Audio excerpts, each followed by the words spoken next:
Halo, hai, assalamualaikum warahmatullahi wabarakatuh. Apa kabar semuanya? Semoga senantiasa dalam keadaan sehat walafiat. Amin ya robbal alamin. Bagaimana dengan tugas-tugasnya? Jangan lupa dikerjakan. Jika ada yang kurang paham, silakan kalian tanyakan kepada guru mata pelajaran yang bersangkutan. Jangan lupa belajar di rumah meskipun hari libur, tapi belajarnya jangan libur. Nah, kali ini kita akan belajar mengenai metode penelitian sosial. Mata pelajarannya sosiologi untuk kelas 10 IPS. Sebelum ke materi pembelajaran, kita harus tahu dulu apa kompetensi dasar dan tujuan pembelajarannya. Untuk kompetensi dasarnya, yaitu menganalisis metode penelitian sosial. Untuk tujuannya, yang pertama, memahami pengertian penelitian. Yang kedua, mengetahui ciri-ciri penelitian. Yang ketiga, mengetahui objek penelitian. Yang keempat, mengetahui jenis penelitian. Dan yang kelima, mengetahui rancangan penelitian. Langsung saja ke pembahasan yang pertama. Pengertian penelitian. Penelitian adalah penelitian yang bertujuan mempelajari satu atau beberapa gejala dengan jalan analisis dan pemeriksaan yang mendalam terhadap fakta masalah yang disoroti dan kemudian diusahakan pemecahannya. Untuk ke ciri-ciri penelitian, ciri-cirinya di mana itu dilakukan melalui prosedur sistematis. Lalu prosesnya itu berjalan secara terus-menerus. Fungsinya ada fungsi verifikatif, yang kedua fungsi eksploratif, dan yang ketiga ada fungsi development. Nah, fungsi verifikatif ini adalah fungsi untuk mengetahui kebenaran atau mencari kebenaran. Fungsi eksploratif adalah fungsi menghasilkan sesuatu yang baru, sedangkan fungsi development adalah fungsi mengembangkan dari penelitian itu. Lanjut ke objek penelitian. Apa itu objek penelitian? Objek penelitian adalah masyarakat, dilihat dari sudut hubungan antar manusia dan proses yang timbul akibat hubungan manusia di dalam masyarakat. Nah, dalam objek penelitian terdapat dua tahap. Tahap pertama yaitu tahap perencanaan pembangunan. Tahap kedua, tahap penerapan atau pelaksanaan pembangunan. Nah, pada tahap perencanaan, yang pertama, ada kelompok sosial yang menjadi bagian masyarakat.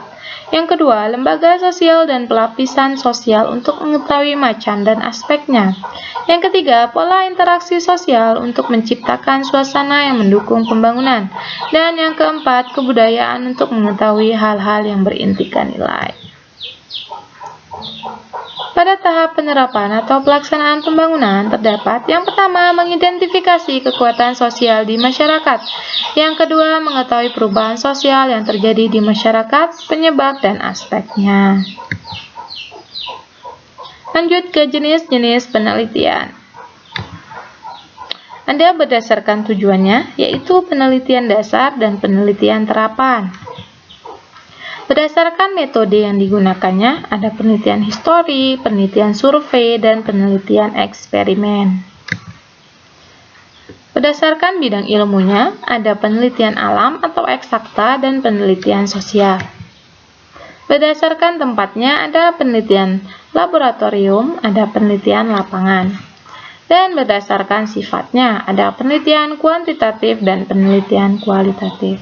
Yang sering digunakan kebanyakan orang adalah penelitian kuantitatif dan kualitatif.